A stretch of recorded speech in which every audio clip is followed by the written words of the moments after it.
आज की cover story दवाओं से जुड़ी हुई।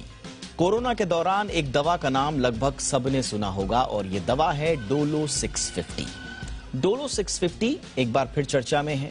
पैरासिटामोल दवा डोलो बनाने वाली कंपनी माइक्रो लैब्स के खिलाफ सुप्रीम कोर्ट में एक याचिका दायर की गई है। याचिका में दावा किया गया है कि कंपनी ने डोलो 650 लिखने के लिए डॉक्टर्स को 1000 करोड़ रुपए के फ्री गिफ्ट बांटे हैं। मामले में सुप्रीम कोर्ट ने केंद्र सरकार से भी 7 दिन में जवाब मांगा है। दरअसल federation of medical and sales representative association of India ने सुप्रीम कोर्ट में याचिका दायर की है। याचिका में ड्रग फॉर्मुलेशन और दवाओं की कीमत पर कंट्रोल को लेकर सवाल उठाए गए हैं। याचिका में डॉक्टर्स को तोहफे देने वाली दवा कंपनियों की जवाबदेही सुनिश्चित करने की मांग की गई है। याचिका में कहा गया है कि फार्मास्यूटिकल मार्केटिंग प्रैक्टिसेस के लिए यूनिफॉर्म कोड बनाए जाने की जरूरत है। याचिकाकर्ता के वकील संजय पारेख के मुताबिक कोड न होने के चलते डॉक्टर महंगे गिफ्ट के लालच में महंगी दवाइयां लिखते हैं।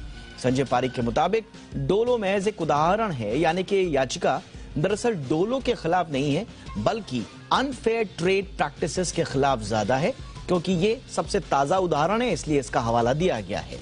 उन्होंने कहा कि 500 mg पैरासिटामोल के लिए प्राइसिंग अथॉरिटी कीमतें तय करती है, लेकिन जैसे ही डोज को बढ़ाकर 650 mg कर दिया जाता है उसका नियंत्रण खत्म हो जाता है। उन्होंने कहा कि बाजार में ऐसे कई एंटीबायोटिक्स है, दूसरी दवाएं हैं जिनकी जरूरत नहीं होने के बाद भी डॉक्टर उन्हें खाने के लिए मरीजों को सलाह देते हैं। उन्होंने मांग की है कि नियंत्रित इसे करने के लिए कानूनी फ्रेमवर्क की खास जरूरत है। मामले पर सुनवाई करते हुए सुप्रीम कोर्ट ने कहा है कि यह गंभीर मुद्दा है। कोर्ट ने केंद्र सरकार से 1 हफ्ते के भीतर जवाब दाखिल करने को कहा है। इस मामले की अगली सुनवाई 10 दिनों के भीतर की जाएगी और इस बीच डोलो की तरफ से भी सफाई आ गई है। कंपनी कह रही है, कंपनी के मार्केटिंग वाइस प्रेसिडेंट इनफैक्ट ये कह रहे हैं कि ये आरोप बेबुनियाद हैं। माइक्रो लैब्स के executive vice president Jayaraj Govind Raju ने इन आरोपों को खारिज किया है। क्यों किया है ये भी आपको बताते हैं। वो कह रहे हैं कि जिस 1000 करोड़ की आंकड़े की बात हो रही है वो आयकर विभाग ने कंपनी के सभी डिवीजन के सालों से किए गए मार्केटिंग खर्चे को जोड़कर निकाला है। उन्होंने दावा किया है कि कोरोना के दौरान उनकी कंपनी का टर्नओवर 350 करोड़ था। ऐसे में हम 1000 करोड़ के गिफ्ट्स कैसे बांट सकते हैं। इस टारगेट पर पहुंचने के लिए किसी भी कंपनी का 1000 करोड़ रुपए खर्च नामुमकिन है। उन्होंने कहा कि डोलो 650 पर प्राइस कंट्रोल था, ऐसे में हम इसके लिए इतनी बड़ी रकम कैसे खर्च कर सकते हैं।